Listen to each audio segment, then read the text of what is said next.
사도신경으로 신앙 고백하심으로 아침 예배를 시작합니다. 나는 전능하신 아버지 하나님, 천지의 창조주를 믿습니다. 나는 그의 유일하신 아들, 우리 주 예수 그리스도를 믿습니다. 그는 성령으로 잉태되어 동정녀 마리아에게서 나시고 본디오 빌라도에게 고난을 받아 십자가에 못 박혀 죽으시고 장사된 지 사흘 만에 죽은 자 가운데서 다시 살아나셨습니다. 하늘에 오르시어 전능하신 아버지 하나님 우편에 앉아 계시다가 거기로부터 살아있는 자와 죽은 자를 심판하러 오십니다. 나는 성령을 믿으며 거룩한 공교회와 성도의 교제와 죄를 용서받는 것과 몸의 부활과 영생을 믿습니다. 아멘.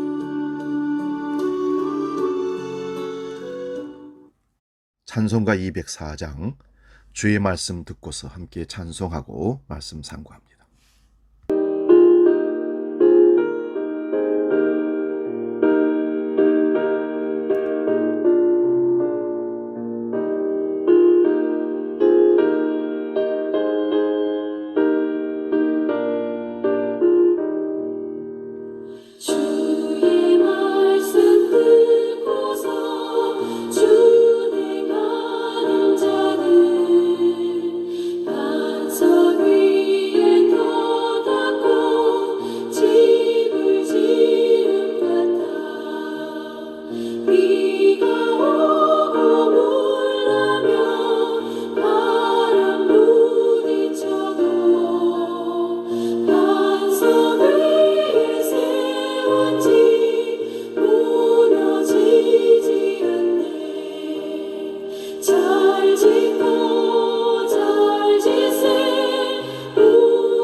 오늘 우리에게 주시는 하나님 말씀은 마태복음 7장 24절에서 27절 말씀입니다. 신약성경 11면에 있습니다. 마태복음 7장 24절에서 27절 봉독할 때 살아계신 주님의 음성을 들을 수 있기를 바랍니다. 봉독합니다. 그러므로 누구든지 나의 이 말을 듣고 행하는 자는 그 집을 반석 위에 지은 지혜로운 사람 같으리니 비가 내리고 창수가 나고 바람이 불어 그 집에 부딪히되 무너지지 아니하나니 이는 주추를 반석 위에 놓은 까닭이요 나의 이 말을 듣고 행하지 아니하는 자는 그 집을 모래 위에 지은 어리석은 사람 같으리니 비가 내리고 창수가 나고 바람이 불어 그 집에 부딪힘에 무너져 그 무너짐이 심하니라. 아멘. 오늘 봉독한 말씀으로 좋은 인생 건축 원리, 이런 제목으로 말씀을 나눕니다. 좋은 인생 건축 원리. 미신을 믿는 사람은 운명과 팔자를 믿는 자들이라고 합니다. 그래서 사주팔자 관상을 보고 자신의 삶이 운명적으로 다 결정되어 있다고 믿는 자들입니다. 그렇기 때문에 책임적으로 인생을 만들어 가기보다는 미래가 어떻게 결정되느냐를 아는 것에 더 관심을 기울이고 찾아다닙니다. 그래서 삶의 색채가 항상 수동적이고 마이너스적이고 결국 성공적인 삶을 살 수 있는 가능성이 희박해집니다. 그러나 우리는 하나님의 약속을 믿는 그리스도인들입니다. 그 약속이 너무 뚜렷하기에 예정되었다고 믿는 사람이 있지만 그 예정이란 결정되었다는 예정이 아니고 약속되었다는 예정입니다. 그 하나님의 약속을 넉넉한 기초로 삼아서 말씀을 따라 하루하루의 삶을 성실하고 진실하게 건축하는 것이 참 믿음의 사람입니다. 그러므로 미신의 운명론과 기독교의 예정론은 완전히 다릅니다. 운명론은 이미 끝났기 때문에 발버둥치지 말라는 말이고, 예정론은 앞날의 승리가 약속되었기 때문에 인생을 멋있게 건축해 보라는 말씀입니다. 하나님께서는 집을 지어서 나누어 주시는 분이 아닙니다. 자신의 집을 건축할 수 있는 능력과 자재를 주시는 분입니다. 우리가 하나님께 주신 능력과 자재를 최대한 활용하면 누구나 멋진 인생의 집을 지어서 올릴 수 있는 가능성이 있습니다. 좋은 인생의 집을 건축하려면 그러면 무엇이 필요할까요? 오늘 말씀 안에서 4가지 필요함을 찾아내 보겠습니다. 먼저는 좋은 설계도가 필요합니다. 건물을 건축하는 데서 가장 기본적인 것입니다. 건축할 때 설계도가 좋아야 더 안전하고 돈이 덜 들고 더 효율적이고 더 아름답게 된다는 것입니다. 인생의 집을 짓는 데 있어도 설계도가 필요합니다. 그 설계도는 무엇일까요? 예, 바로 하나님의 말씀입니다. 말씀은 곧 예수 그리스도이십니다. 태초에 말씀이 계시니라. 그 말씀이 하나님과 함께 계셨고 하나님이십니다. 본문 24절을 보십시오. 그러므로 누구든지 이 말을 듣고 행하는 자는, 여기서 이 말은 주님께서 하신 말씀을 의미합니다. 크게 확대하면 이 말은 하나님 말씀을 의미합니다. 성경 말씀을 정말 한 점도 틀리지 않는 하나님의 말씀으로 받고 강단에서 선포되는 말씀을 하나님이 내게 주신 말씀으로 듣는다면 우리의 인생은 확실히 달라질 것입니다. 하나님의 말씀은 창조 능력의 말씀입니다. 그 창조의 능력은 무에서 유를 창조하신, 있게 하시는 말씀입니다. 두 번째는 좋은 시공자가 필요합니다. 좋은 시공자가 되기 위해 필요한 2가지 기본적인 것이 있습니다. 하나는 설계대로 할 수 있는 실력이 있는 시공자, 또 하나는 설계대로 하려고 하는 정직함이 필요합니다. 실력이 없으면 보이지 않는 데서 얼마나 차질이 나겠습니까?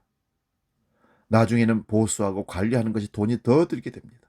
그러나 실력이 있어도 정직하게 하지 않는다면 돈이 더 들든지 아니면 싼 재료를 써서 부실공사함으로 수리할 부분이, 심지어는 건물이 무너지는 일이 벌어지게 된다는 것입니다.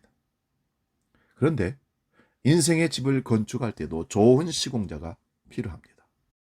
누가 인생 집을 시공하는 좋은 시공자일까요? 인생의 집을 시공하는 시공자는 바로 우리 자신들입니다. 그런데 자신 안에 있는 2명의 시공자가 있습니다. 하나님의 설계대로 꼼꼼하게 정직하게 최선을 다하려는 시공자가 있고, 대충대충 하고 나 편한 대로 하고 보이는 부분만 그럴듯하게 시공하는 자가 있습니다. 그 시공자 둘이 우리 한 몸 안에 들어있다는 거죠. 그 중에서 어느 시공업자를 선택하는가 하는 것은 전적으로 자기 자신에게 달려 있습니다. 대개의 경우 인생 건축이 망하는 이유는 설계도 때문이 아니라 자기라는 시공자가 좋지 못하기 때문에 그렇습니다. 하나님의 말씀을 제대로 실천하려고 하지 않고 힘들면 안 하고 부담되면 빼고 제멋대로 건축을 하기 때문입니다.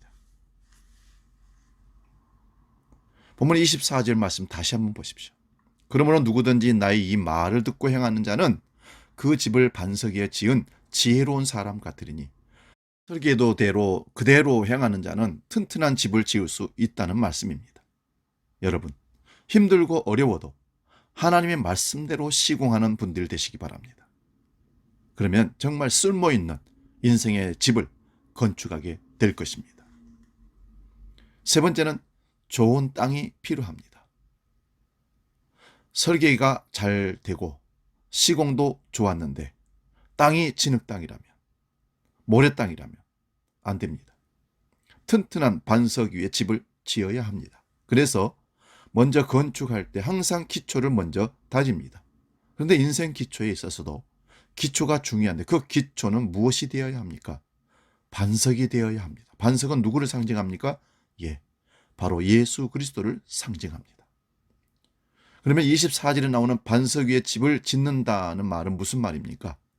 예수님의 성품과 예수님의 삶을 닮아야 한다는 말도 되지만 십자가에서 죽으시기까지 나를 사랑하셨던 그 사랑을 확신하고 예수님을 정말 영접하고 예수님 안에서 사는 삶을 말합니다. 만약 이 예수님의 은혜에 대한 확신이 없다면 말씀을 듣고 행하는 것 자체만으로는 율법주의가 되고 우리의 삶은 온전한 자유인의 삶을 누리지 못하게 될 것입니다. 네 번째는 좋은 감리자가 필요합니다. 이 감리자는 건축한 후에 잘 지어졌는가를 감독하는 사람입니다. 검사하는 사람이죠. 우리에게는 정말 좋은 감리자가 계시는데 그분은 누구입니까? 바로 우리에게 사명을 주시고 우리를 이 땅에 보내신 하나님이십니다. 건축이 다 끝나면 감리사가 감리하고 준공검사를 맡아야 건축을 했던 그 집을 활용할 수가 있는 것입니다. 하나님의 준공검사가 있게 마련인데 적당히 시공한 것은 준공검사에 결국 합격하지 못할 것입니다. 그러나 반석 위에 제대로 설계대로 시공하려고 노력한 사람은 합격할 것입니다. 예수 안에서 사랑받는 자의 확신을 가지고 하나님 말씀대로 살려고 노력하는 그 하나님 주시는 힘과 능력으로 실천하고 순종하며 나아가는 저와 여러분 되시기를. 그래서 멋진 건축물을 건축하고 준공해서 하나님의 준공검사까지 합격하여 하나님 앞에 칭찬 듣고 행복한 인생, 가정 되시기를 주의 이름으로 축복합니다. 기도하겠습니다. 거룩하신 아버지, 우리는 인생을 건축하는 건축 시공자들입니다. 우리가 아름답고 튼튼하고 정말 하나님이 준공검사에 합격할 수 있는 집을 지으려면 우리는 원리를 알아야 됩니다. 먼저는 좋은 설계도가 필요하고 시공자가 필요하고 좋은 땅이 필요하고 좋은 감리사가 필요합니다. 이 원리대로 우리 인생을 잘 건축하고 우리 가정을 잘 건축하고 하나님의 교회를 잘 건축하여 영광 돌리는 우리 모두가 되도록 성령이여 함께해 주옵소서.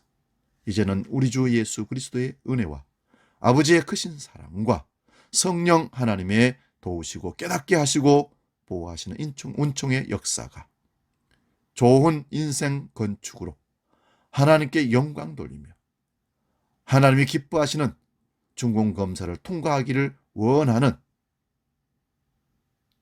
모든 아침 예배 권속들 머리 위에 영원히 함께 계시기를 간절히 축원하옵나이다. 아멘.